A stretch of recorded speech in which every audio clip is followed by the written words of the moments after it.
Hello, and welcome to Happy Horror Time. My name is Tim Murdoch. And my name is Matt Emmert. Hey, Tim, happy 250th. Thank you, and happy 250th to you. Thanks, Tim. And listeners, viewers, happy 250th from Happy Horror Time. Tim, I saw you mouthing. Were you mouthing what I was saying? If I was, I hope I wasn't. I've seen people do that. Do you think that we know what the other one is going to say so much that we can mouth each other's sentences? Well, tonight we did say the word fast track. Okay, ready? Fast track. Okay, what word am I thinking of right now? It's filthy. You're right. Damn it. Anyway, listeners, viewers, everyone here, this is our 250th episode. That's a fucking lot, Tim. It is. I mean, I cannot believe I've had anyone's listened to me.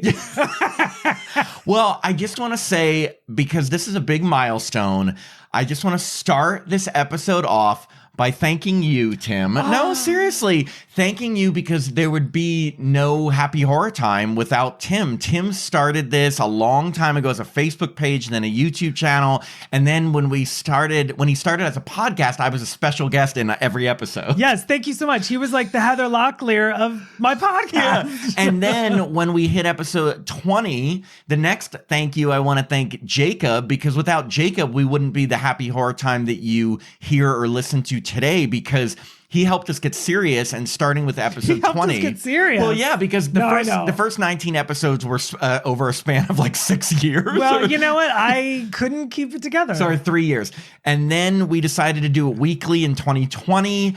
And since episode 20, we've had an episode almost every single week for like 4.5 years. That is amazing. And I applaud you. I applaud Jacob, and I applaud our new addition, Paris. That was my next thank you. And then the last big thank you to Paris, our new co-producer and video editor, for which without her, you wouldn't be able to see us right now. So thank you to Tim for starting it. Thank you to Jacob for making it turn into what it is. And thank you to Paris for allowing us to be seen. And thank you, Matt, for doing everything. Well, thank you, Tim. And then our real last thank you is to everyone who has listened and watched us over these years. Well, more so listened. Yeah, thanks for listening to us. When did we start filming? What number? Just a couple months ago. Yeah, like 230 something, 240 something. Yeah, so 230 episodes listening. And then 15 or so watching, or 8, 10, 4, 3, I don't even know. 2, 4, 6, 8. Who do we appreciate? You got Spirit.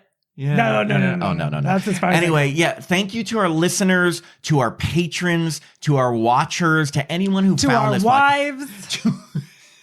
Our hetero lovely wives. Yeah. No, but it's such an honor to do this podcast with you, Tim, and just for everyone, because it's like turning something we love into something that hopefully brings enjoyment to people. Yeah, I hope in like 60 years, they check us out at the library and they're like, oh my gosh, look at this. This is called a podcast. So libraries are coming back. Yeah, libraries will be alive. And our podcast will be in libraries. Libraries. And they're bringing video stores back. Yes. And streaming is going kaput. Well, I mean, records came back. That's true. Well, and but everyone knows, like, everyone loves vintage. Tim, I love your skirt. Where'd you get it? I love that bracelet. Oh, it's vintage. That's the ugliest effing skirt I've ever seen. Mean Girls, everyone. So another thing I wanted to say on our 250th episode is, hopefully, if you haven't yet, hopefully you caught our 249th episode, which was big for us. It was an interview with the incredible Julie Benz. If you don't know who Julie Benz is, she has touched Buffy the Vampire Slayer and Angel. She's touched Dexter, many seasons of that. She was in Jawbreaker. She was in Saw 5, tons of other horror stuff. Desperate Housewives. Yeah, she was in so much that we couldn't even cover it. The toughest part of that interview was dividing it into segments based on like her biggest projects. And if you haven't caught it, definitely take a watch. Not only does she look incredible, I mean, it's unbelievable. Gosh. Like, she's a movie star, but she was just so, like, she answered everything so incredibly well. She was so much fun. We got, like, and she appeals to so many different fan groups. Like, there's Buffy Angel fans, Dexter fans, Saw fans, Jawbreaker fans. And so, we didn't even get to discuss Satan's School for Girls. She was in a TV movie called Satan's School for Girls. We were almost going to talk about, but it's like it was so hard to get through everything. With Shannon Doherty, right? Shannon Doherty. And who's that girl? She's like really having a moment right now. Sophie Thatcher. Sophie Hatcher. Who's Sophie Hatcher? Sophie Thatcher Who's from Companion, from Yellow Jackets, from Boogeyman. Oh, okay. You're talking really current. Yeah, I know. Yeah. Yes, I thought you were going to say like Kathleen Turner. She's having a moment right now. She might be. I don't know. A moment at home watching old movies that she was in. Oh, Kathleen Turner loved you in Serial Mom. Okay, who are you talking about? No, I would. I have no idea what I was talking about. Satan's School for Girls, another girl. There was another girl. Tasha P. Henson?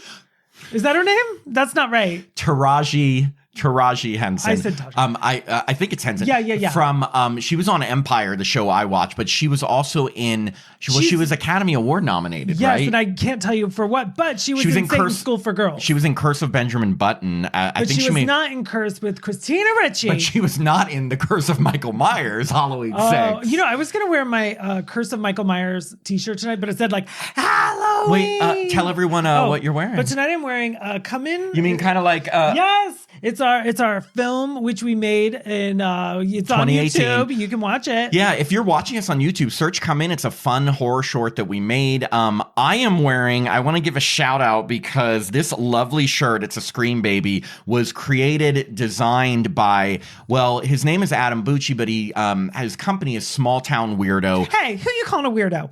Who'd you say from a small town? Me. Not only was he a former guest on the podcast, because he also acts in horror movies, he's like the nicest guy ever. He really is. I went to a birthday and I didn't really know anybody. You went to a birthday? You were busy. You mean we went? Oh, you're not talking about his birthday. Yeah. I was talking about just another. I'm invited to some stuff sometimes. I mean, you can barely you. keep track. Yeah. And he came up and because he could tell I didn't really know anyone, so he talked to me, and I thought that's so nice. So he felt sorry for you. Probably. He's just a very sweet, very humble, just nice, approachable guy. But he does this art, all sorts of horror shirts and stuff. It's smalltownweirdo.com. And we have multiple shirts of his. He's been on the podcast, and his art is amazing. So if you're a horror lover and you like horror t-shirts like us, this is one of his. I'm proud to represent it. It's just cool because it's a Scream, baby. Yeah. And if you want to buy our t-shirts, they're $59.95. And you $59.95 and write a personal check to Tim Murdoch. A personal check. Who's doing that shit, Tim? I remember my parents sometimes, or even my grandparents, writing checks at the grocery store. Oh my God. Were you just thinking that? Yes, because my mom used to bring her checkbook to the grocery store, and then she would balance it right after writing the check. You mean in front of everyone? Everyone's like, hey, come on, I got groceries. And she's like, minus carry the one. No. She goes, hold your horses. And then, you know what? When I was a kid and I heard balance your checkbook, I used to think it meant holding it up or like balancing it. Tim, look. Usually I would think I was the dumbest person in the room. Not today. Not today, Satan. Not today. So for this amazing episode, in the past we've done some... What? I can't let that slide. Wait. You said amazing. For this amazing episode. How dare you? I'm sorry. I always speak... I always speak... Done.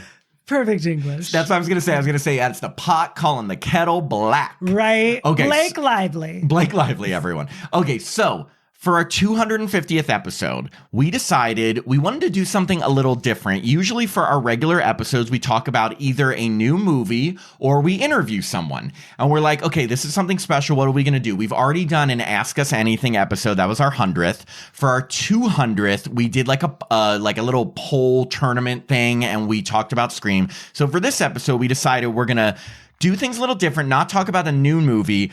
We are talking about a movie that is having its 65th anniversary this year. Is that right? 65 years. Wow. It was made in 1960.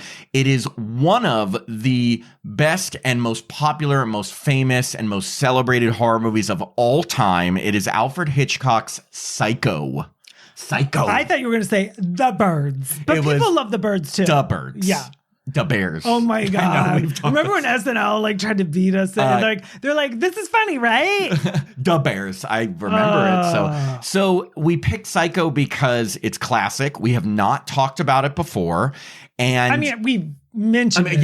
Mentioned it, but we haven't dedicated an episode to breaking it down and going through it. And It's just it's timeless. It still holds up today, and we just happened to get a 4K copy of it and just watch it in 4K, and it was unbelievable. I am so glad that you and Jacob have invested in a huge TV and a 4K player, because I am reaping Reaping the and benefits. I reek because I smell. You reek, but you're reaping the benefits. No, I mean I am reaping the benefits. Oh, I thought you were going to say you really reek. Ew, don't smell me. No, Tim, by the way, Tim never smells. I mean, hopefully I smell like Downey. Even there's times when Tim is like, oh, I think I smell, and he never does. I smell like roses. He always smells. His natural odor is roses.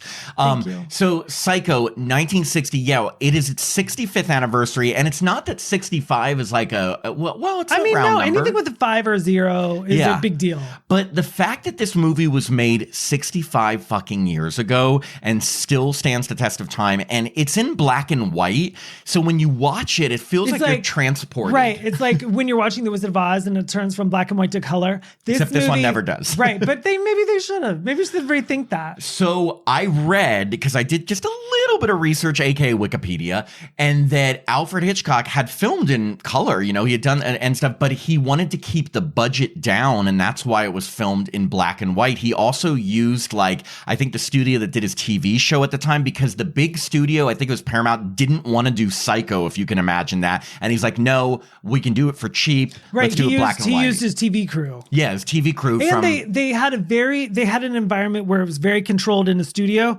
because Alfred Hitchcock does not like to film on location, because you have to deal with the weather and closing down streets. Yeah, and that's annoying. And the thing about this movie is that even if you're not a horror fan, you know this movie. You know the soundtrack, okay, the music, you know the infamous shower scene, and you know the twist. In fact, I wanted to ask you, how many times does the word psycho come up?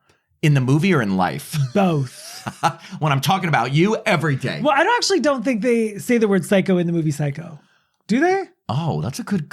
I don't think so. No, I don't think they ever say... They say an institution. They were like, Norman, that's psycho. Oh, he's such a psycho. Look. They don't do that. No, they don't. Okay, so let's talk about first time, if you remember, you saw it. You go. Yeah, so the year was 1960. You were and I 28. Walked in. How much was a movie ticket in 1960? I know you don't know that. Why are you asking me? No, but I mean, I remember a time when 10 cents, 25 cents. Maybe 25 cents, maybe $1. The big thing I remember about this movie, not when it came out, but Alfred Hitchcock he told the ushers not to let anyone in after it started. Yes. So it would ruin any of the movie. I read that, and he didn't let critics see in advance, because remember, there's no internet to reveal secrets. Today, you can't keep anything off the internet. Word of mouth. And the big twist at the end, he wanted to keep secret. He didn't want it in reviews. He didn't even want people talking about there being a twist.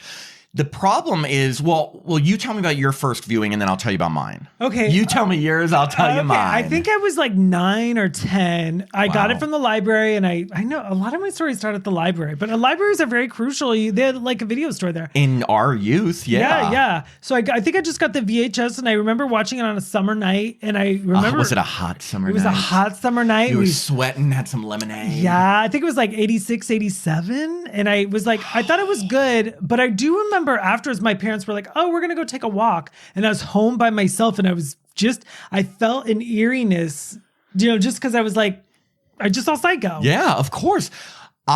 This is a shame, because I don't have a story where I even remember the first time I saw it. I know, though, that I knew of the shower scene and the twist before I saw it, which makes me think I might have been in my late teens, because again, I don't have a story like seeing the original Halloween where I know the exact moment and age and stuff. I just remember, I was young, for sure. But I wasn't as young. I think I saw it after. There is so much pop culture around Psycho and around that shower scene that if you haven't seen it, you know of it. And that's what I think Alfred Hitchcock wanted to prevent people from having. But unfortunately, I remember knowing what was in the shower scene before seeing the full movie. So when I did see it, of course, thinking it was incredibly effective, but it's one of those movies where the music is so important. It really is. I mean, could you imagine the movie Psycho without the score? No. It'd be or even if the score was taking a shower. Well, I mean, the only scene that would stabbing with my wig on. Oh, man. I mean, you're right. It would need to have a scary score, but that I mean, now Yes. it's everything. Wait, it's Bernard Herrmann? Yes, it's It's Bernard Pee Wee Herrmann. Herrmann. It's Pee Wee Herman's brother, Bernard Wow. Herrmann. Yeah. And Pee Wee was like, hey, can I laugh in the score? And he's like, no, Pee Wee. Wait, so it opened June 16th, 1960 in New York, and then all of the United States got it September 8th? Yes. So can I tell that's you a interesting. quick opening story that I just got from my mom? Because I Yes, was like, please. when there's movies that came out before we were born, I like to go to my parents, especially my mom who loved horror movies. So she said she was like 13 years old when it came out, and her two older brothers, one is 6 years older, one is 12 years older. So one was in his 20s, one was like a late teen. They were going to see it. All together, like a family? No, not my mom. Oh. They told my mom she was too young to see it. They're like, we're going to see Alfred Hitchcock's new movie. It's supposed to be incredibly scary. We think you're too young to see it. And apparently they went and saw it in the movie theater, and they came back and said, it's a good thing you didn't go. It was terrifying. And they thought it was terrifying. I think it's a well-crafted storytelling movie. Oh, you don't think it's terrifying? Especially for the time. I guess like so. erase everything you've seen. Yes. Like there is the one scene, if you haven't seen Psycho, sure, we can talk about it and give you the story, but I'm pretty sure anyone listening to this has seen Psycho, right? Yeah, but we'll go through it. But like, it's not like I even feel bad about spoiling. Scene that really I got me in it, but it turns fakey real quick is when Arbogast, that name, by the way, is... I don't know detective. if I love it. The private investigator. Arbogast walks in and he's at the top of the staircase, but the camera is like up here and it's like looking down on the staircase. Yes, him falling. Yeah, just to have a woman come out with a wig. Well, I just gave it away. I know what you're saying. The scene where he falls down the stairs. That part is cheesy. Of but course, prior to that, today's standards. It builds up the suspense very nicely. Watching it with today's standards, you're going to see him falling down the stairs and it looks fake as shit. But for then, and remember, you put the music together with someone coming out with a big knife killing people, combined with the fact that it's 1960 and people weren't used to this, combined with that ending reveal, and I understand why they thought it was so terrifying. And my mom at 13, she told me today, she said, I'm glad I didn't see it when I was that age because I think it really would have haunted me. Like I could have never taken a shower. I'm going to have to ask my parents what they thought of Psycho. I don't think... Your mom's like, your dad dressed up as his mom all the time. Well, I went as Norman Bates. Well, I went as Norma. Mrs. Yeah. I went as Norman as Norma. Yeah. One of the Halloween parties, it was 2012. I remember the exact year. Tim was dressed as Norman Bates, dressed as Norma in the party. So it was great. Mrs. Bates. You went as Norman as mother, as Bates, Mrs. as Bates. Norma Yes. Bates. Anyway. Mama Bates? Mama Bates. Well, a couple things also. One thing, I actually didn't know until recently that it was based off of a book. Stephen Bloch or something? No, his name? Robert Bloch. Okay, I don't know where I got Stephen I don't know from. why you're good. Yeah, Robert Bloch. It was a novel that had come out just the year before, and I just read the summary of the novel, and they stayed pretty true to it in terms of other than the fact that apparently Marion Crane was named Mary and got beheaded in the shower. And apparently Norman Bates was not a looker.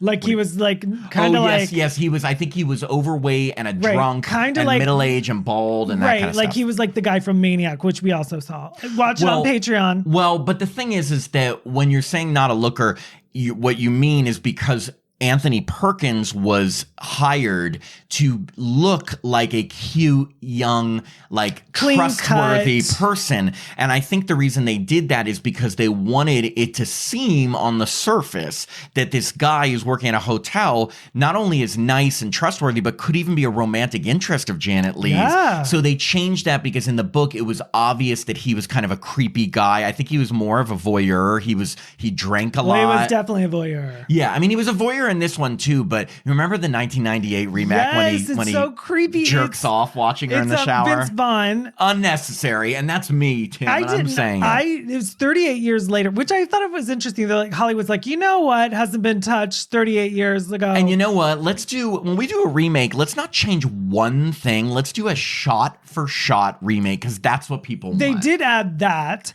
But other than that, and the sister having headphones. oh yeah, they were like, don't forget, And it's she modern. kicks him at the end, remember? Oh, she does? Yes. I remember because when you hear that something's going to be a shot-for-shot remake, you look to see how specific they remade it.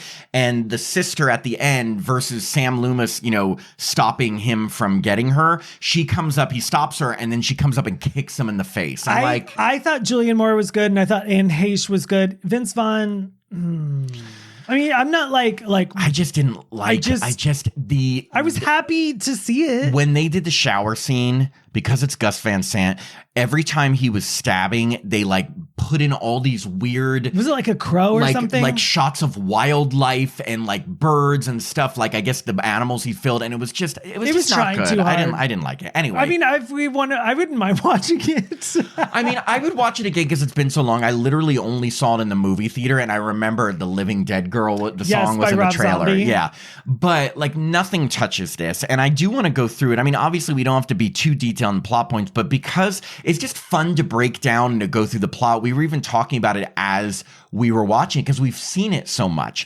And my 38th birthday, I don't want to say dragged, but I had everyone come see it out of this old timey movie theater. So I can't believe now I'm going to be 48. I guess it was a decade ago. By the way, so Tim was telling me, remembering this when we watched the movie, and you said the exact same phrase. You said, remember when I don't want to say dragged. You literally said that word for word. He did not drag anybody. I know he just there was decided. 1 or 2 of my friends that passed out.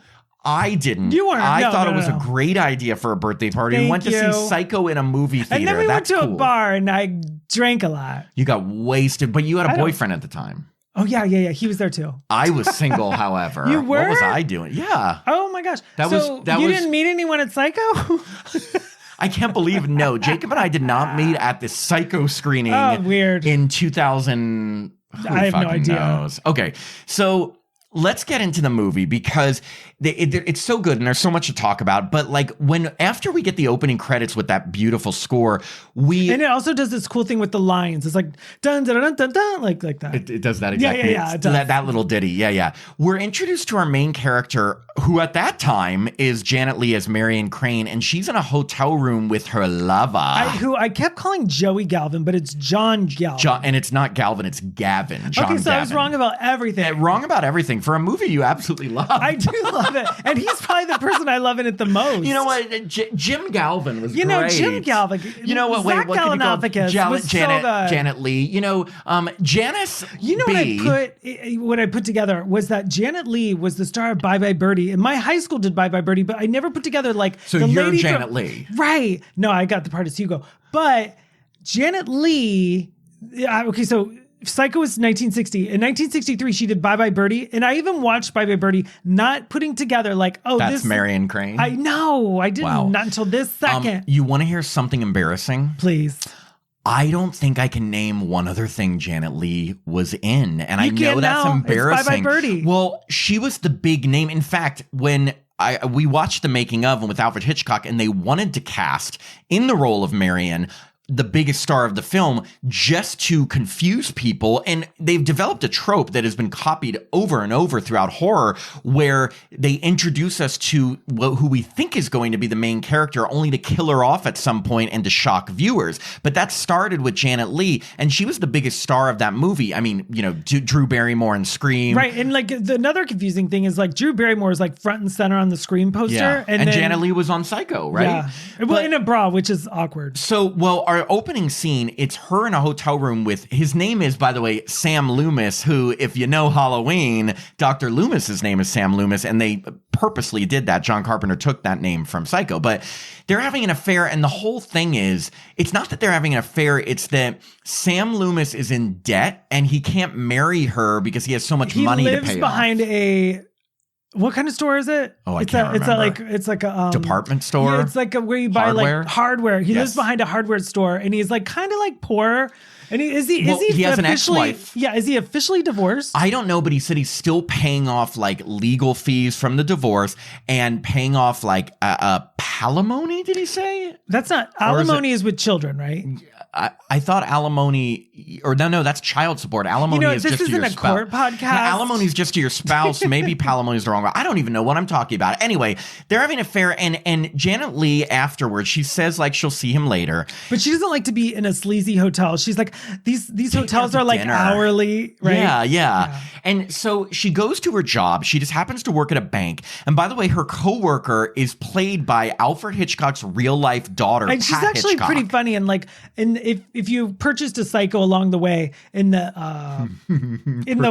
DVD extras, they interview his daughter, and like she's very, very interesting. Like, 'cause she's like, when I was little, I always wanted to be in the picture. She is outspoken. Yeah, I mean, she's like, she's since passed away. Oh, that's so sad. But she plays her coworker, and basically they're in the bank. Her boss is doing a deal with like this Texan guy who is putting down $40,000 cash to buy a house for his daughter who's getting married. Right. And like $40,000, I mean, in 1960, I mean, over $400,000 today. Yeah. And he had cash. And basically, because it's Friday, the boss tells Janet Leigh, can you put this in a safe deposit bank on your way home in the bank?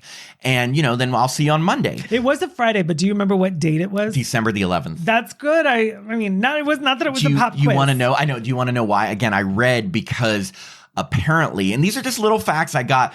Apparently, when they were filming it, it was during December, and there was one house or something in the background that had like Christmas lights on. And rather than reshoot that, apparently Alfred Hitchcock just said, put the date as being in December, and no one will question that. I thought it was so cool because, like, if you are a horror fan on Friday, December 11th, someone on social media will be like, it's from Psycho Day. It's Psycho Day. It's kind of like October 3rd. Oh. Or Friday the 13th. I was going to say, or maybe like Friday the 13th. Yeah, or Friday like 13th. one of those days. So what happens is that Janet Leigh leaves, and then she decides, which is a really poor decision, but she decides, you know what? I have all this cash. What if I just took off and took it? What if I drove it to Sam? He could pay off his debts. We could run away, not thinking that people would be coming after her. Consequences? Exactly. So as she's driving away, there's just such an amazing scene, because first she's driving, and she decides she's going to drive from Phoenix, where she lives, to where he lives in Fairvale, California. When she's packing, like someone said, like, in the beginning, she's innocent and she wears a white bra. And then when she makes the decision to do something bad, she's wearing a black bra. I didn't know that. Yeah. So I mean, like, so it's like she's like all about the bra. Right. Like, so it's like she went from good to bad. Which is so dumb because they're just colors. But it's or the interesting because color. they like in 1960, I bet it was a big deal to have Janet Leigh in a bra. It was. Apparently, like having her in a bra was a huge deal. You couldn't show nudity. And I think like they show a toilet because like she rips something up and throws it in the toilet. And I guess that was a big deal too. I read also that they had to that day, which this is hilarious, they had never shown a toilet or flushed the toilet in mainstream cinema. Isn't that fucking ridiculous? I mean, a toilet. Well, I get it. And then we get Friday the 13th part 3 when the guy goes and to take a dump and you have to hear it. I'm sure other movies. Look at Dumb and Dumber. You like how I'm taking it? I'm just throwing it on Friday the 13th. My film. Name one toilet scene in a Halloween movie. The whole movie's the toilet. How dare you? That's right. I can name, and then Friday the 13th part 5, he's in a porta potty. See? Trash. Damn enchiladas. No, actually, I love that scene. Anyway, as she's driving, first she decides, oh my God, she sees a cop stops her because she sleeps on the side of the road, and the cop will not stop following her. It's actually a really nice touch. They have him wearing glasses. He doesn't take his glasses off. He's wearing glasses. Glasses, yeah. It's been a long day. I know. Hey, I said memember. What did I say? You said mementos? Mementos, yeah. Or what? Okay, so it's a nice touch because the cop always has his glasses on, so you never see his eyes, but he keeps following her, and she decides she needs to get rid of this car. Well, this is where she starts making a lot. Well, first off, her decision to run off with $40,000. Mistake number 1. Yeah. Mistake number 2, you don't tell a cop you're wasting my time. That whole scene is very uncomfortable because she's just making bad decisions. She's not a good thief. No. She's anxious. She's answering questions like she's guilty. Like if you've ever talked to someone and caught them in a lie and they can't lie well, That's her in this scene. The cop knows she's lying, so he follows her. She goes to switch out her car, but she's so suspicious. She's telling the used car salesman, I'll just take this. He's like, do you want to, talk about this? Like, do you want to test drive? You want to test drive and come back tomorrow? And she's like, no, it's great. No, but he's like, this is the first time a salesperson has strong-armed the salesman. And she's like, no, I trust it. I'm on my way. It's so obvious. Like, any cop would talk to that salesperson and be like, yeah, she was shady. That car place is still there, and it's right around the corner from Universal Studios. It's right there. Oh my God, take me there. I mean, if you want to see some new cars. I want to go and trade in my car. Yeah, for $700. And then steal $400,000. They traded it, and then she takes $700 from the $40,000, right? She has to, in order to trade her car and get the new car, she needs to pay $700. So she pays $700 from the $40,000. So she's left with $39,300. And she takes off in this new car. But then they have what I think is a genius scene because she's driving, and you're seeing the point of view is her just driving in the rain, but you're hearing her thoughts. And what she's doing like is what how it's all going to plan out. Everyone does this. Plan out. I know that I do this. You're thinking about what people are going to say and conversations that haven't even happened. And she's thinking about how the bank owner or the guy who had the money is going to be like, where's my money? And the bank owner is going to say, oh, I gave it to my employee. And well, let's get all these scenarios. They even have Alfred Hitchcock's daughter chime in a couple times. She's like, oh, she's gone. And stuff like that. And so you're hearing her thought, like her mind is spiraling. But haven't you done that in situations? Anytime I'm existing. I know. And it's happening right now. Oh my God. All the time at like work, I'm thinking, okay, I'm going to say this about something. And then I'm like, what if they said this? What if they said that? I do that too. I create scenarios and like, you have to tell yourself this is not real. Do you ever contemplate stealing $40,000? All the time. Yeah. Because they just bring it into cash They're like, hey, Matt, we're going to Venmo you $40,000. Can you take it to the bank? And I work remotely, so I'm like, I don't know how that works. Instead you Venmo to yourself. Yeah, exactly. Yeah, but everyone does that. So that's why I thought it's so genius because she's thinking about all these scenes and she's thinking about how how would she have really done that? Why? What's going on? Da, da, da, da. But then she's starting to get tired. It's raining. She doesn't want to sleep in her car, so she happens to pull off the road and find the good old Bates Motel. Now, Bates Motel obviously means something to everyone. You know that neon sign. What's it mean to you? It means scary shit. Like, well, it's still standing today. Yeah, like, do you know how many times in my life I've been in a hotel that I've thought something was scary or awful, and I've been like, ugh, it's the Bates Motel. I say it all the time. Bates Motel or The Shining. You owe me a cow. Get out of here. No, but like, now what's the difference between a motel and a hotel? Motels are usually a lot cheaper. They're not as nice. They a lot of times have those where the door faces like outside and you just go right in from the outdoors into your room. And sometimes you can get them by the hour. Hotels are usually rated higher, bigger. They're not facing the outside. Sometimes they are. But yeah, when you need a cheap place to stay, you go to a motel. This one's a hotel. This is it's Bates Motel. Oh, come on, Tim.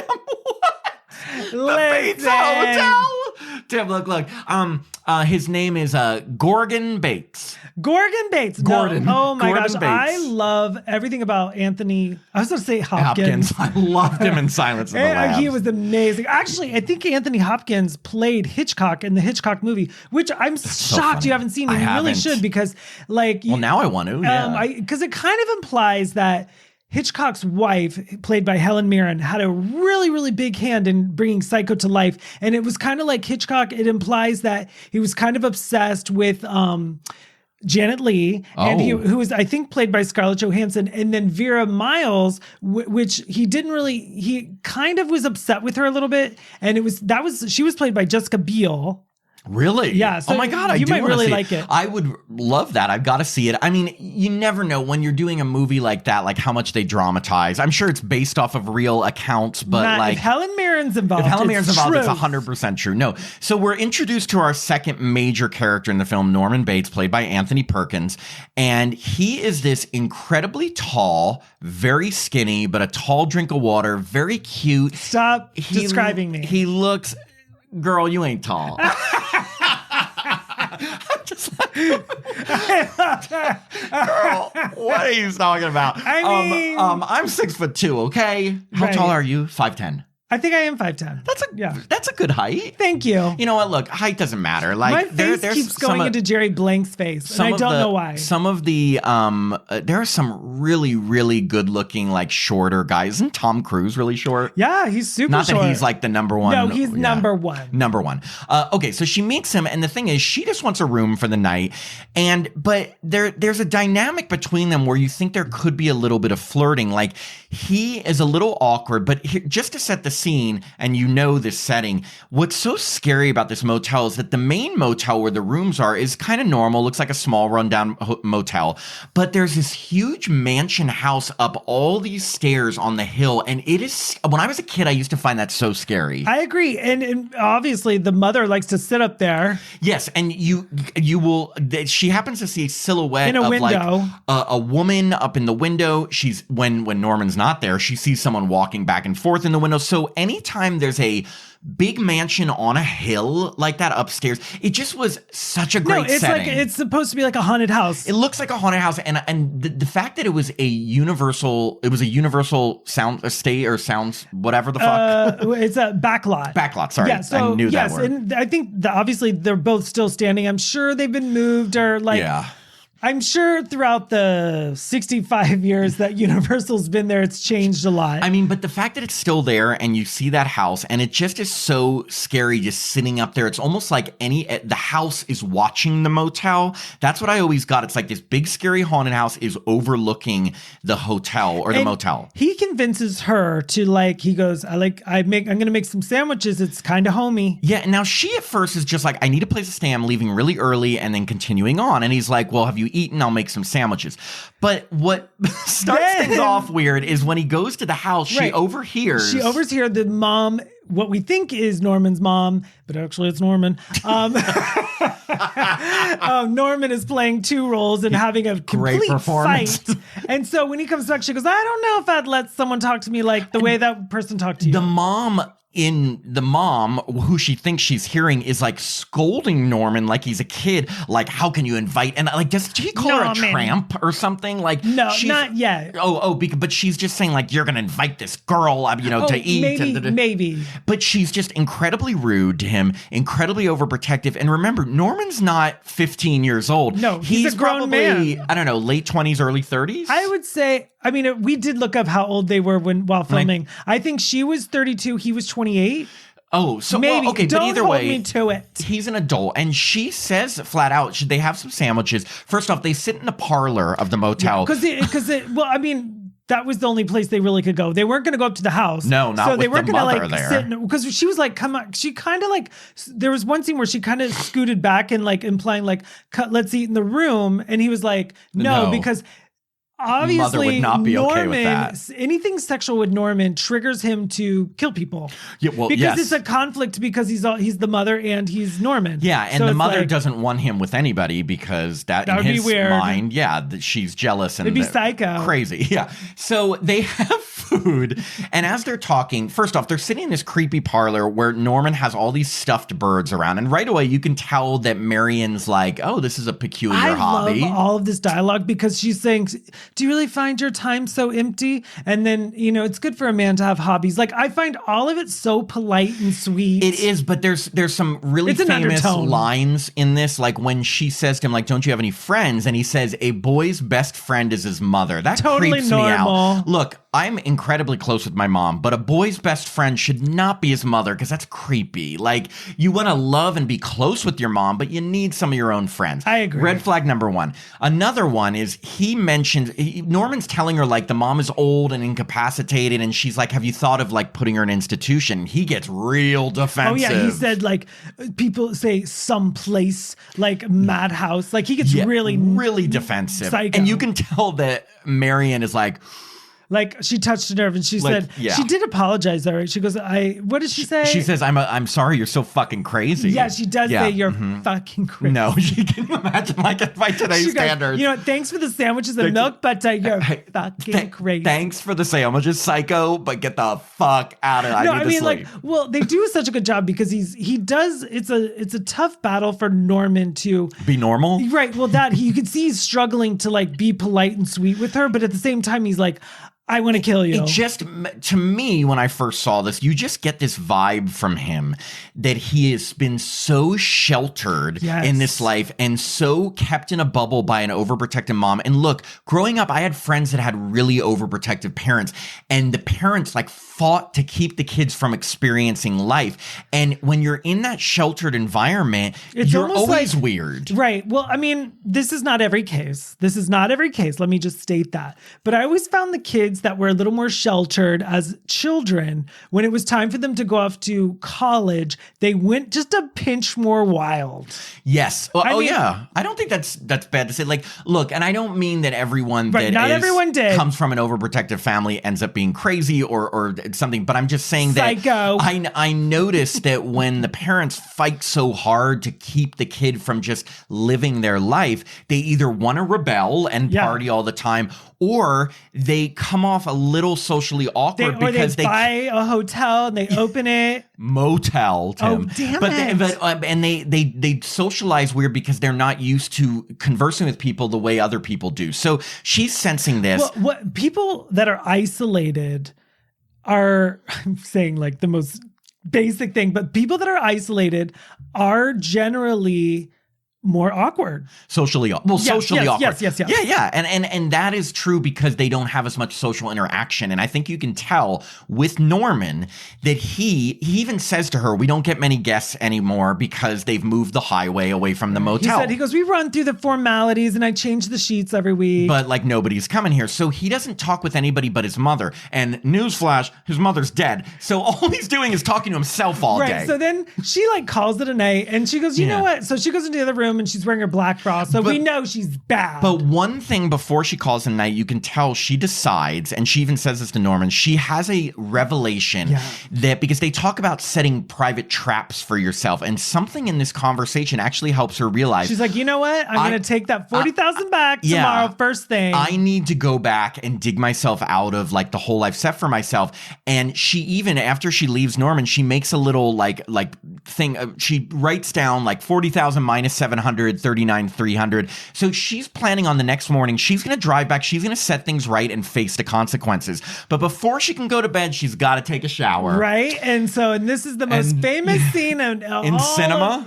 In cinema. Well, I mean, it's in the one top of 10. It is one of. And when she goes in the shower, first off, can we just talk about how she showers, Tim?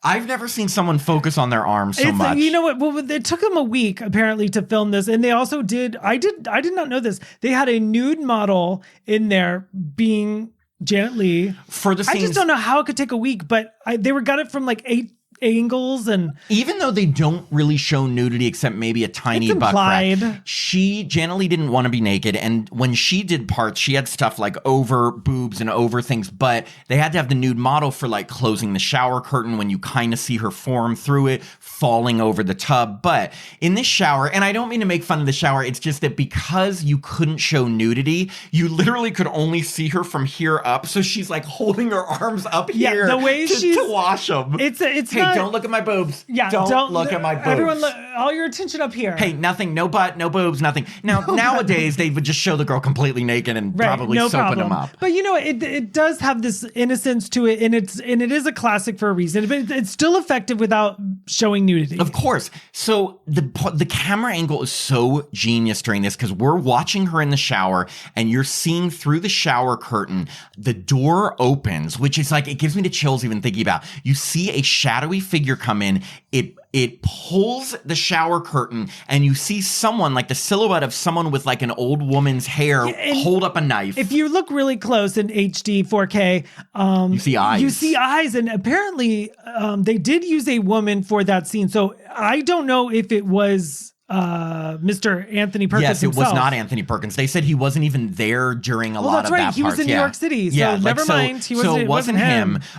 And what precedes is a bunch of incredible cuts, so it looks like this person is stabbing her over and over, but you never actually see the knife go into her. No, but it makes like a sound, like what was the... Melons. They were putting it in melons. Melons. Melons. So there is one quick little thing that I always made a mental note of. They show the knife like right here by her and she belly. goes, oh. No, Is she it doesn't that? go, ooh, but you do see like, it's almost like a quick little picture of like just a knife in front of a belly. It's like, It's like doesn't go in. Now, remember, a couple things. Number one, they didn't have the effects back then. Number two, Alfred Hitchcock did not want to make like a splatter fest. In fact, one of the reasons I don't think read Splatterfest really existed back in but I'm saying he didn't want it to be really gory. And one of the other reasons he wanted to do black and white that I read is because you could show blood and it's not like red and as gory. It looks like basically it's just dark. They use chocolate syrup because it could be dark and look like red blood. Did they use chocolate syrup in this movie? Yeah, that's what I read.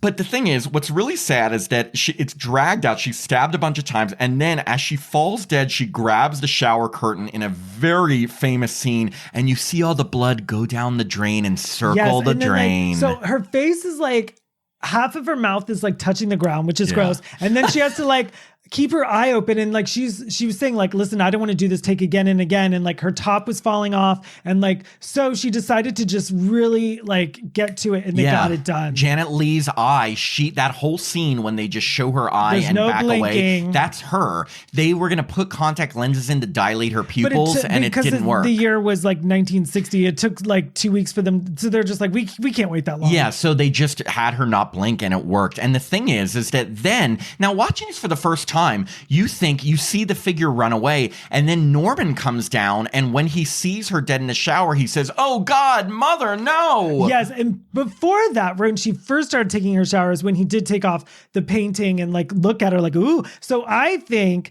because that's what kind of titillated him. It titillated him and triggered this whole thing. Yeah, I think Norman saw her getting naked and going in the shower. He got excited. It turned into his mother being very protective and is like, you can't be get this woman out of here, and goes to kill her. But Norman, and when you don't know this, he goes and he acts like he's seeing it for the first time. But then being the dutiful son, he is going to clean up after it. So we have this very long scene. It is like, I turned to Matt and I was like, I know the importance of showing him clean it because he's literally cleaning up after himself.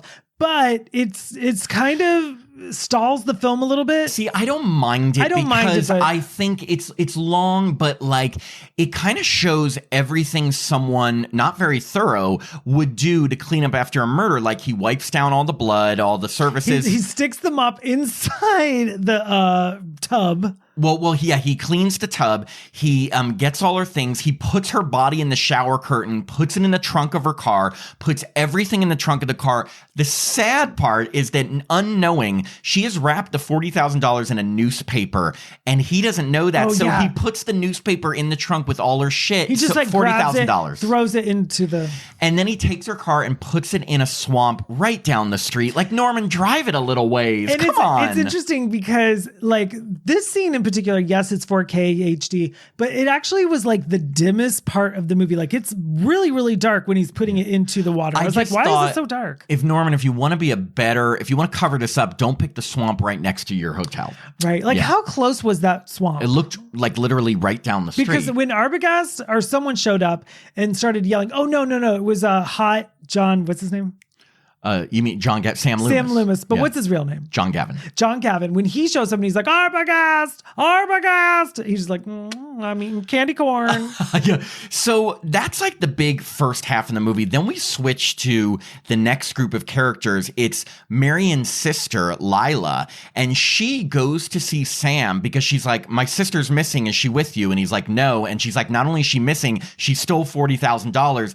Are you sure you're not hiding? And at first she doesn't even trust Sam. She's like, are you hiding her? And he's like, no, bitch, I'm not. No, like I actually love Vera Miles. She's also in Psycho 2, which if you've ever listened to any of these podcasts, I think I'd bring up Psycho. I love Psycho 2. Yeah. And she's in the 1984 horror film called The Initiation with Daphne Zuniga. And it's so good. Yes, and she plays her mom. Yeah. So Vera Miles in it. She's great in this role, actually. Like, I feel like she doesn't get enough credit. I know Janet Leigh was amazing. Janet Leigh was great, but Vera Miles really... I think she takes over the film, and her encounter. First off, she's such a strong. When you talk about like these strong fighter, final girl type, she's that character. No, shade to Janet Leigh, but like Janet Leigh doesn't make it. She gets killed in the shower. Vera Miles, yes, she doesn't have to face him like that, but Vera Miles is really headstrong. She's just like, I'm finding my sister. Fuck this. Didn't she marry Sam Loomis? They say in Psycho 2 that she ended up marrying him. As huge Psycho 2 fan, I totally forgot. I've seen it like, by the way, viewers, listeners, I've seen Psycho 2 maybe 2 to 3 times. I've seen like 20. I remembered it 100%. You know what? I have a selective memory. Okay. So anyway, and at the same time, a private investigator named Arbogast comes and says he was hired by the guy who had lost the money to find Marion. And so they're all talking. And at first they're all not trusting each other. But then the detective says, you know, maybe she's hiding out. I'm going to go check out some hotels. We see a montage, goes through hotel, finally gets to the Bates Motel. And when he goes to talk to Norman couldn't be any shadier. Oh my gosh. First off, I mean, as a how-to for a killer, he's terrible. Terrible. I mean, like, he asks him all the questions. He goes, hey, like, you know, you do the formalities, but like, did she sign this book? Oh, I don't know if she did. Or first he said he doesn't seen her, which again, if they're going to find out. He goes, oh yeah, maybe I did see her. Maybe I did. So then they see Marion signed in his book as Marie Samuels, which obviously is a shortened version of her name, and Samuel Loomis. So the detective knows, okay, that's her. It's the night she disappeared. Did you see her? And he's like, oh yeah, and she disappeared early in the morning. Yeah, and he's like, then he has like literally a story about his encounter with her. So he's like, okay, I'm not, Arbogast is like, you're shady. Yeah, and Norman makes a fatal mistake because he says, oh, you know, she may have fooled me, but she never would have fooled my mother. And Arbogast's like, oh, you have a mother here. Did she talk to her? Can I talk to her? And Norman's like, no. Norman is having the inner conflict right in front of Arbogast. Yes, and so Arbogast calls Vera Miles and Sam, and he's like, look, I'm here. I'm at the motel she was at. The guy's shady. He says she talked to the mother. I'm going to go talk to the mother. I'll call you in an hour. They're like, cool. So he decides he's going to sneak up to go talk to the mother himself. So this is Tim's favorite scene. This is my favorite scene. So he walks in. I actually really like this scene. I know it looks bad, but it's cheesy because he's like, the camera the angles. lead up, is he the first one to go into the house that we get to see the house? Yes. Yeah. So we get to go inside the house, what do you call it? Just the mother's house. Behind the big mansion house. Motel house. Yeah. And so like when you go in, it is so creepy. And I actually think Psycho 2 house is in color, so it's a pinch more creepier.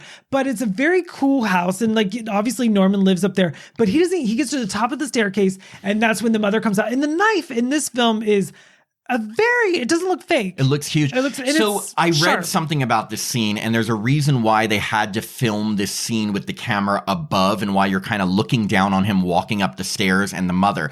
They wanted to be able to show the mother running out, and if we had seen a normal view, you would have seen it's Norman dressed as her. So we had to see top down, so you only see a figure with that hair run at him. But when she runs at him at the top of the stairs, he falls down the stairs in a really slow-mo weird thing. It was an interesting take, and the way we saw the behind the scenes of how they did this. So I'm sure the special effects part looked cool, but on a big screen, it just looks fake. It does by today's standards. I will give you that, but by today's standards. But the thing, what made this scene scary for me is that, again, you have to pretend this is your first time watching it. He's just going up the stairs. You think he's just going to hit the top of the stairs. And right when he hits the top of the stairs, that music comes in, which could scare you anyway, just a ring, and she runs out with the knife. It's scary. And then when he's at the bottom of the stairs, there's more stabbing, but Matt and I noticed there's no blood. Yeah, you see her come down and stab over and over, but, you know, apparently he doesn't bleed. No, apparently Arbogast is not human. Arbogast is a cold-hearted snake with a non-working heart. No, they didn't want blood, but that is scary, so he's dead.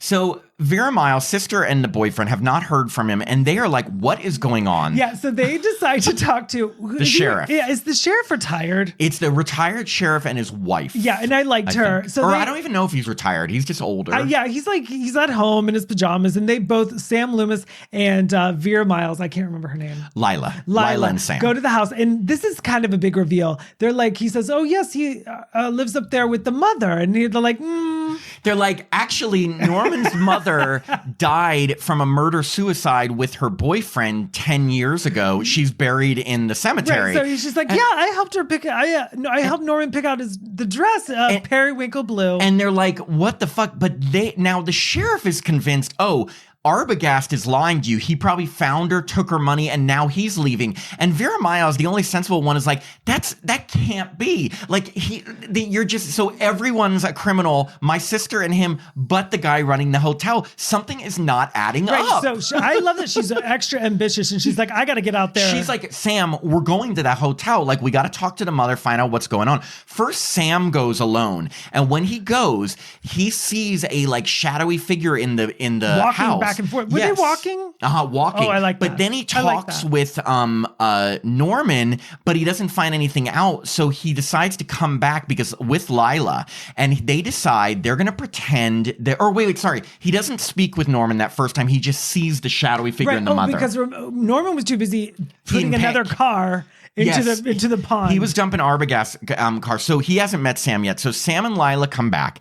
They decide they're going to pretend that they need a room. They're husband and wife. And he's going to distract Norman, and she's going to go up to the mother. And remember, he's like, I don't feel like you should be okay. And she's like, I can handle a sick old woman. Yeah, she goes, I can handle a sick old woman. Little do you know, Lila. And first, Lila and Sam look so... I love the way they're dressed. I love the way Norman's dressed. I love everything about this scene because it's like building to like the climax of the movie. And I don't know why, but even especially watching this time, I just really like Lila. Like, she is a no BS girl. She is just like, anytime someone tells her no, she's like, I'm fucking doing it. Yeah. Like, she says to Sam, like, Sam's like, no, you stay here. She's like, no, I'm coming. No, you do this. No, I'm coming. I'm figuring out what I'm going to happen. Alfred Hitchcock wrote both women in this film, like, smart. I mean, granted, Janet Leigh died. Yeah. But she takes initiative. Right. Like he didn't like make her like did the birds come first? Did who? The birds. I thought you said, did Burst come first? Did Burst come first? Are we doing rhymes? I think the birds came, or maybe it didn't. He kind of made the lead girl, the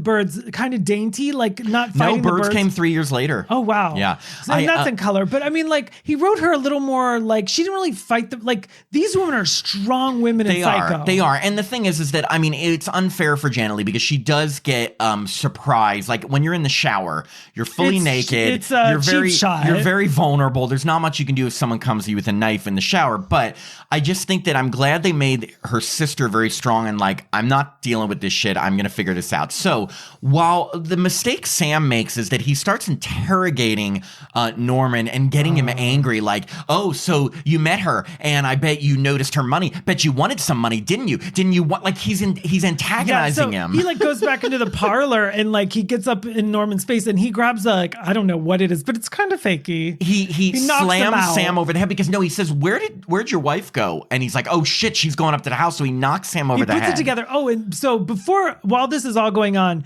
we get a really good scene of Lila going through the house and like she goes into the mother's room and all the dresses are still in the closet. And then she goes over to the bed and you can see where like Norman puts the corpse. There's an indentation that someone had been there, but it's a really unnatural indentation. Like, as you know, when you sleep in a bed for one night, like the most it'll be is the blankets will be a little messed up. But if you put a corpse there for 10 years, it's going to make an indentation. Right. And that's what she sees. There's actually a really good scare. And they also do it in Psycho 2. And they actually do it in the remake when Lila like looks in the mirror and kind of gives like it's a good scare. Can I tell you something? You didn't think it's scary? I think it's cheesy. Oh, I love it. She just turns and she sees herself in the mirror. And I'm like, why is that scary? Well, just because like the anticipation of because like, you think she's going to see something. She's in a very dangerous place because obviously Norman's doing something shady up there. Like, she is in the hub of shady. And remember, at this point, no one has any idea what they're going to find out other than they just think there's a sick old woman in this house that knows where Marion is. But then she sees that Norman is running up to the house, so she's like, fuck, I can't get caught. So she decides to run and hide, and she runs down to the cellar. Oh, I love the fruit cellar. Like, it's a really cool shot because like that shows him come in and like come in. Oh. I'm wearing the t-shirt. So she gets to peek out through like the window. It's like, she sees through the window, but when he actually physically comes in, like she's at the staircase, so she can see him. He goes up the stairs, and then she's like, okay, there's a door. So she goes down to the love fruit it. cellar, and this is where we get this is one of the second most famous scene of the movie. She sees that there's someone, like an old woman, turned away in a chair in the cellar. That's very Blair Witch, by the way. And she's just like, and she says, Mrs. Bates? And she's going closer, and she's like, Mrs. Bates? And she goes up, and she slowly goes to turn the woman around, and it's a corpse wearing a wig. And the music comes on. I'm getting the chills. She screams, and even she throws her hand back, hits the light bulb. And so it's swinging, and then Norman comes out wearing the mother's clothes with a knife. And it's Norman with the weirdest look on his face. This. Here, let me try to do it. It's like what? That. Hopefully no one pauses that, because then it's your face. But we look beautiful. I am beautiful. But when she taps... Well, first off, she doesn't swing the body around. She literally just taps. And it moves by turns. itself, which I know that's a movie thing. Yeah. But I'm like, it wouldn't do that. But so the audience at this point is like, oh my God, it's Norman. And he's coming at her with a knife, and Sam runs behind him and wrestles the knife out of his hand. And like the wig falls off, and it's just... Lila's in shock. Like, what the fuck is going on? There's also like the tear of the dress. I was supposed to say periwinkle blue. I just love that she said that. Periwinkle blue. Like it like gets torn off. It's just everything is so. And again, we've seen it and we knew about this for so long that it's hard to put yourself in the mindset of someone who's never seen it. But imagine the shock. This whole time you think, okay, he's got this killer, weird mother. And then you find out, no, he's just been keeping the mother's corpse alive. It's him dressed as the mother. And I think that's such a great reveal. Of course, I can never get into the mindset of not knowing that, because I told you, I think I knew the reveal before I even saw the movie. I mean, if you put yourself in 1960 audiences, like God. we weren't dealing with like mental health issues, and we couldn't possibly fathom a man dressing up as his dead mother and killing people and having that inner struggle. So it would have been huge. And I think huge. And if we could, it would have never been in movies at that point. Oh my gosh. And talk about there was no Dress to Kill yet at that point. Like, it's been copied. And there was no Sleepaway Camp. There was no Blair Witch. All these movies that we know these crazy reveals from came way later. Yes, and thank God Psycho came along, because it really did shape. And I love that every film copies. I don't mind a copycat. Well, so then we get the final scene where it's a little monologue-y, but I guess they figured they wanted to. They basically are at the police station, and a psychiatrist comes in and explains everything to them, just in case you didn't get it. He basically, like, it's funny because he breaks it down, but there's one little sad part, like where Lila goes, she goes, is my sister dead? And he goes, yes. Yeah. So and then, okay. But he explains it that actually you find out Norman was the one who killed his mother and his mother's lover, because Norman and his mother were so codependent and jealous of each other. He couldn't stand that she had a boyfriend. He killed her, but then he also couldn't stand to live without her. So he dug up her corpse and pretended like she existed, and he would actually dress as her and speak as her to keep her alive. Totally normal. And sometimes that personality would literally take him over. So it's like a split personality, and he wouldn't remember things and stuff. So the psychiatrist is like, I spoke to the mother, and the mother personality's taken over now. I got the story from the mother, not Norman. Yeah, but the funniest thing is the very ending scene, we see Norman just in like his cell, and you hear the voiceover of the mother speaking like it's him. I wouldn't even kill a fly. I won't even swipe this fly. I wouldn't hurt a fly. But the funny thing is, there's also like a quick glimpse. Matt had to rewind it because he didn't see it the first time. But it was like Norman's face turned quickly into the skull face at the very end, which you see in the basement. But the funny thing of while you're hearing the mother's voice is that the mother's voice is saying that it was Norman that did the movies. I mean, the murders. That did the murders. So like everything is fucked up, because obviously the mother personality did it, but even as the mother personality, she's still blaming Norman for it. So they're so fucked up on so many levels. Because the psychologist was psychiatrist was saying that the inner struggle basically they were like this the whole time, and one would take over at different times. But like it's just so funny because they said the mother personality's taken over, and for 1960 that was so groundbreaking, so terrifying, and so just fucked up beyond belief. I mean, nowadays we've had the human centipede, we've had so many gross, weird torture porn movies. Like if you really get inside the mind, that's always much more scarier than like dirty stuff. Right. Yeah, like the human centipede or whatever. So it's like anytime, because like what's more scary than the person that you're next to? Can you trust them? But what I mean is, look, I the point I was trying to make is that even though we've had dirty stuff that has pushed the envelope in that way, for 1960, I think it was just shocking to see that this man, this seemingly nice, trustworthy man, has this split personality where he dresses up as his mom, commits murder as his mom, and literally fights and talks with himself as his mother. And by the way, the voice they have that does the mother throughout is great. She's also in Psycho 2 and 3. She does the voice. And there's our favorite line, Tim and our favorite line is like, she says, "What are you putting me in the fruit cellar? What do you think, I'm fruity?" And we're like, oh my God, it's a gay slur. Yeah, I was like, you know what? Homophobic Mrs. Bates. Hitchcock's canceled. I know, but it's like it's so funny, and like but it ends the very ending scene after he smiles and his face kind of, you see a quick glimpse, like Tim said, of the corpse face. As the end credits are playing, they're pulling Marion's car out of the swamp, and all I can think is the $40,000 damaged? You know what? What about Marion? Is she okay? I mean, sure. No. Oh, another thing is they say that they think he killed a few other missing women. Yeah. You know what? That's actually a very interesting angle. And I thought, let's do a prequel. But that's what I'm saying. Like if these two girls, because he said two girls. I think two girls that were missing. Yeah. So that is a huge opportunity to make a movie. Like, who are these two girls walking around Bates Motel? They did, though, because Bates Motel, the series, which I watched all, I think, 5 seasons. I couldn't get into that. They did have a couple women that Norman Bates, as a teenager, killed. I actually liked Bates Motel. I recommend it. In the middle, like season 2, 3, they kind of focused on other stuff. It was weird. But by the end, the last 2 seasons were really good. And they actually redid the Marion Crane part, had Rihanna playing Marion Crane.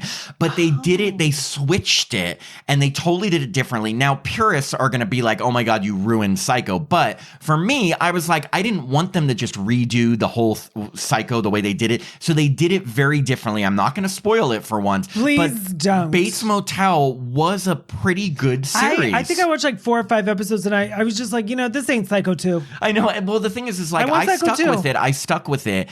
And it got to a point where like they were getting up to the part of the mom dying, and I'm like, okay, now you're gonna hit Psycho. You can't go past that because we already know what happened. Right. So and the third one is directed by Norman Bates himself, Anthony Perkins, and it's kind of sleazy in the same sense that Friday 13th Part 5: A New Beginning is, but it's still a solid movie and it definitely has some moments. So I can't get into Psycho 4. So Psycho 4 is like the beginning, and that is a prequel of him as a teenager, and Olivia Hussey, R.I.P., played his mom, and she did a good job. Yeah, no, I mean, it has moments. Henry Thomas from E.T. is pretty good. Here's my thoughts. Like, I know you love Psycho 2, but like, nothing compares to the original. At least you agree with that, right? Right? Of Tell course. Me. Okay, because I know you like Psycho 2, and I respect it. It's a fun movie to watch, but Psycho, it's just so groundbreaking. It's so good. It, like, the way it's done, the shots, the music, the acting, the story, the moment is just so good. And like you said, movies have been copying it and will copy it for decades. How many shower scene kills have you seen since then? And everyone thinks about Psycho whenever they take a shower. That's another thing. I remember when I was a kid thinking after I saw Psycho. I want to see Psycho. Sorry, or a teen. Whenever I saw it, because I can't remember, I do remember thinking I'm locking the door always when I shower because I don't want anybody to be able to walk into the door. Janet Leigh said that she's taken a bath ever since she filmed it. I mean, ever since. That may be a little excessive. I believe it. We're going to have to ask Jamie Lee. That's the thing. We will ask Jamie Lee, did your mom ever take a shower? Janet Leigh is her. Jamie Lee, did your mom ever take a shower after? What if she just never bathed again? She goes, my mom stunk. She's like, my mom stunk for 60 years. She goes, on the set of H2O, we had problems. We're like, Mom, take a fucking shower. No, it's just, so what are what are your last comments, like summaries, roundups on Psycho, what it means to you, everything? I love the score. Like, I really do love the score of Psycho. I mean, maybe not the like shower scene. It's not something I can like listen to. Oh, you don't sleep to right? No, and talk about being copied. People in comedies to this day, or like anything, that means Psycho. Everyone knows that. Everyone, yeah. So if you ever just want to talk behind someone's back and was like, they're little, yeah. Just do Psycho. So so you love the score, but what, like this movie obviously means something to you. No, absolutely. And I was so excited to see the 1998 one. Like, I love Julianne Moore. I love Anne Heche. I love Vera Miles. I like the girls, and I totally love John Gavin. Like, I think he's just such a good looking guy. And I found a fun fact. He was the president of SAG from like 71 to 73. Oh, wow. That's random. He kind of looks like the president. He looks like a president. He's just such a handsome, like Hollywood looking guy. Yeah, like he looks like an all-American, like just you think male movie star of that time. John Gavin looks like it. I mean, like in my eyes, he is the definition of a movie star. Yeah, I mean, Psycho for me is always going to be one of the best horror movies of all time. And again, it's not like me saying that everyone says that, so it's not like that's original, but I wouldn't say it for me if I didn't feel that way. There are some movies that people think are the greatest movies of all time, and I don't agree. Psycho, I 100% agree. It is, not only is it groundbreaking, but it has informed the horror genre that we know today. Some people think it's the first slasher movie. And people study it. Yeah, some people say Peeping Tom, which came out the year before. But we watched Peeping Tom. It was pretty good. It was slow. Oh, I enjoyed it. But Psycho, just from everything, from the music to the acting to the having the main star get murdered halfway through. It's so well written, and it really moves. To the reveal, to everything, to the camera angles, to how they do the different shots. It is the precedent for, I think, modern slasher horror. You look at Psycho, and there's a reason people study it, and you look at it's a masterclass in how to build suspense, how to do a movie that's character driven, and how to fool audiences. Like, again, it's been redone, and millions of people have done movies similar to it. And by the way, do you remember there was a TV movie of the week starring Jason Bateman and Lori Petty called Bates Motel? Do you remember that? Yeah, it's hard to find. It was kind of like this movie. First off, it was a pilot. No one picked it up, but NBC just kind of threw it on. I think it was NBC. Don't hold me to it. But it was called Bates Motel, and it starred Jason Bateman and Lori Petty. And he was. No. They were Bates? just like people at the hotel. So where was Norman Bates? Norman Bates was played by someone else, but I can't remember who it was. Sounds awful. It was, I mean, like, but at the time as a kid, even I knew, I was like, yeah. I think it came out like 86, 87. Also, again, like Tim was saying, in pop culture today, like everyone, you'll hear references Norman Bates, the shower scene, the music, like the ring. So it's like, it has become like a pop culture icon to reference this. And speaking of that, Steven Spielberg made an amazing story episode where this kid, this high school student, have you seen this episode? Oh, it's really, really good. He's obsessed with the movie Psycho, that he watches it all the time. Like, he walks into his room, he pushes play on the VCR, and then at the very end, like, he like goes into, and they obviously filmed it at Universal Amazing Stories, and he's like on the set of Psycho. I did. You'll have to watch it. Amazing Stories. I have homework. I want to watch the Amazing Stories. I don't want to watch the TV version thing, but I want to watch Hitchcock the movie, because that sounds great. You'll love it. And I kind of recommend. I mean, you'll never watch all of Bates Motel the series. It's too much. But it was good. It was good. I did try. Yeah, but I mean, it's just like, I'm so glad that we got to talk about this. And one last thing I'll say before we go. You're Psycho. I'm Psycho. No, I've plugged this before, but it's just the perfect episode to plug this, because if you are watching this as a regular listener or watcher and love the idea of hearing us talk about old movies, in our bonus episodes, we only talk about movies from the past. We pick a theme for the month. You get to vote. Patrons get to vote on the movies that we talk about. We have a ton of perks as a patron. So if you'd like to support us and join our Patreon, it's Patreon, patreon.com/Happy Horror Time. And again, all of our bonus episodes are about past movies like this. You can join us in an episode. 50 of them, right? Yeah. You try 65. Yeah. So I'm going to try 65. You get 2 bonus episodes a month. We do an after show. We have a Discord. We have a newsletter. Tons of perks. So if you like this, you can get more of this kind of stuff as a Happy Horror Time patron and help us continue doing what we do. So anyway, that's my plug. Well said. Thank you. Well, anyway, I just want to say happy 250th, Tim. Yes, happy 250th, Thanks, Tim. Matt. And thank you, listeners and watchers, for all of your support. And here's to 250 more. psycho. Bye.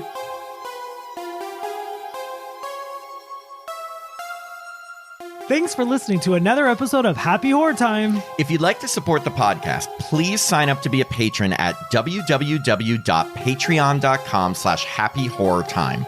As a patron, you get access to all our bonus content, which now includes 2 new bonus episodes every month, a monthly after-show mini episode, access to our Discord community so you can chat with us directly, and the chance to review a film with us in one of our bonus episodes.